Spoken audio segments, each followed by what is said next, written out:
நீண்ட உடல் உண்டு. ஏ தமிழ் த்ரில்லர் ஸ்டோரி. முன்னுரை. இரவு நேரம்.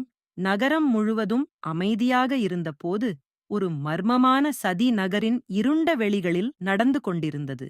அது ஒரு சாதாரண கொலையாக இல்லை. ஒரு விசித்திரமான வழக்கு.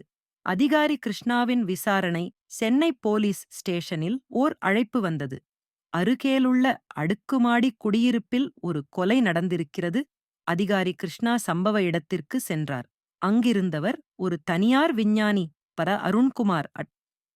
அவரது உடல் தரையில் சாய்ந்திருந்தது. ஆனால் அதன் கை, கால்கள் எல்லாம் விசித்திரமாக நீளமாக இருந்தன. இது எப்படி சாத்தியமாகிறது என்று போலீசார் அலுத்தனர். உடல் நிச்சயமாக மனிதனுடையதுதான். ஆனால் அது 7 அடி நீளமாக இருந்தது. இதை விடக்கூட நீளமாக வளர்ந்துவிட்டது போல.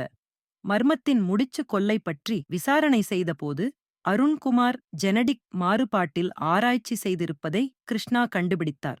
அவரது ஆய்வுகள் மனித உடலின் DNA மாற்றங்களை பற்றியது. அவருடைய உதவியாளர் அவிஷால் பிட்ரன் கூறினார், அருண் ஒரு புதிய மருந்து கண்டுபிடித்தார். அது மனிதர்களை இயற்கைக்கு எதிராக மாற்றிவிடும். ஆனால் அவர் அதை தன்னைத்தானே சோதித்துப் பார்த்தார். விஷாலின் தகவல்கள் அதிர்ச்சியை ஏற்படுத்தின. அருண் தன்னை பரிசோதனைக்குப் பயன்படுத்தியதன் விளைவாகவே அவரது உடல் வித்தியாசமாக வளர்ந்திருந்தது. ஆனால் யாரோ அவரது மரணத்தை ஏற்படுத்தியிருந்தனர். முடிவு விசாரணை சென்று கொண்டிருக்க விஷால் திடீரென திரும்பி போலீசாரை நோக்கினார். நீங்கள் தவறு செய்துவிட்டீர்கள். அவன் மட்டும் இல்ல, நீண்ட உடல் உண்டு. இன்னும் ஒருவன் இருக்கிறான்.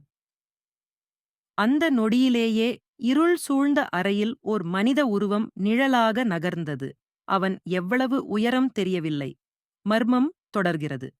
இந்தக் கதையின் ஒன்றங்குற்றம், விஞ்ஞானம், மர்மம் மூன்றும் ஒன்றாக இணைந்திருக்கும். இது ஒரு திருப்பங்களால் நிறைந்த த்ரில்லர்